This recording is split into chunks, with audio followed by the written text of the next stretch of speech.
से कैसे? ब्रजेश जी, देखिए, मेरी आपत्ति इस बात की है कि मेरी दिलचस्पी मुसलमानों में है।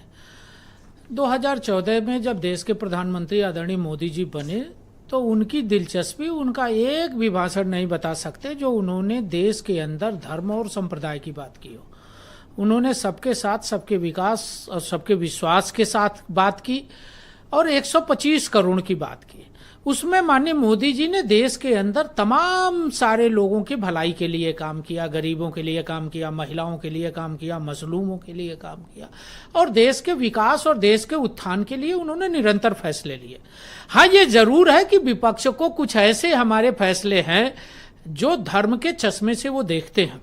मैं सिर्फ 3 वक्फ की बात नहीं करता, मैं 4 कानूनों की बात करता हूँ। 3 तलाक माननीय मोदी जी ने इस देश की संसद में लाया और उस पर कानून बनाया, वो समाज की बेहतरी के लिए था। 370 हमने खत्म किया कश्मीर के अंदर, हमारा नारा था, हमने उस एजेंडे को अपने घोषणा पत्र में लिया था और हमारे आदरणीय गृह मंत्री जी ने उस पर कड़ाई से सदन में रखते हुए विषय को कहा कि हम 370 खत्म करने की बात कहे थे, हमने किया। नागरिकता कानून को हम लेके आए तो भी विपक्ष हाय तौबा मचा रहा था। आज वक्फ पर भी विपक्ष हाय तौबा मचा रहा और झूठ बोल रहा।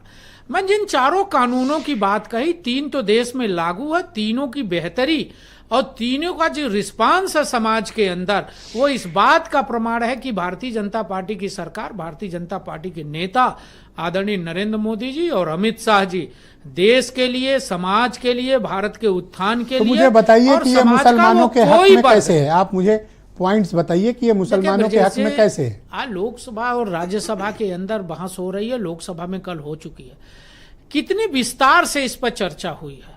वक्फ की जमीन है, वक्फ को एक कानूनी जामा पहना के कैसे मुस्लिम समाज का विकास हो सकता है, कैसे उस पैसे का उपयोग हो सकता है, कैसे उस भ्रष्टाचार को हम रोक सकते हैं, कैसे हम उनको तालीम दे सकते हैं, कैसे हम उनके बेहतरी के लिए काम कर सकते हैं। और जो विपक्ष भ्रम फैला रहा है उस पर भी माननीय अमित शाह जी ने बड़े विस्तार तो आप मुसलमानों की बेहतरी के लिए काम करना चाहते हैं? ब्रजेश जी, मैं पहले दिन से काम कर रहा हूं।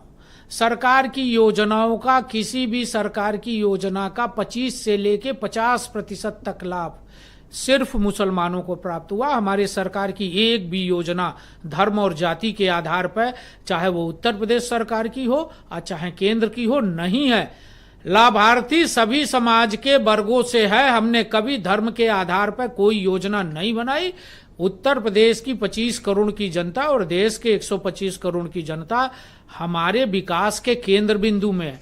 हम जब बिजली देते हैं तो सभी धर्मों को देते हैं, हम सड़क बनाते हैं तो सभी धर्मों के लिए देते हैं। हम 3 जिले को बिजली नहीं देते ब्रजेश से।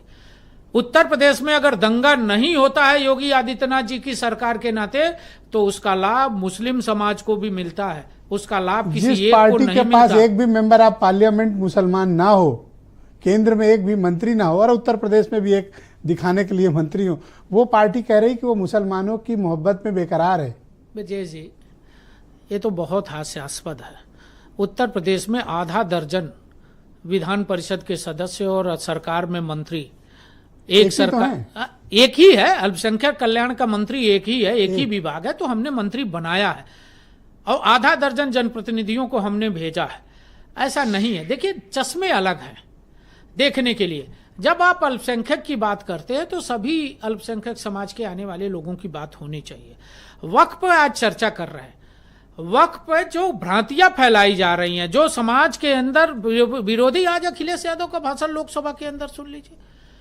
आप राहुल गांधी की बातों को सुनिए, कांग्रेस की बातों को सुनिए, मल्लिकार्जुन खड़गे की बातों को सुनिए। सर, मैं सुन लिया सर, थैंक यू सर। तो आप इस बात को देखेंगे कि वो निरंतर समाज के अंदर भ्रम फैला रहे हैं और हम निरंतर समाज के अंदर उनके विकास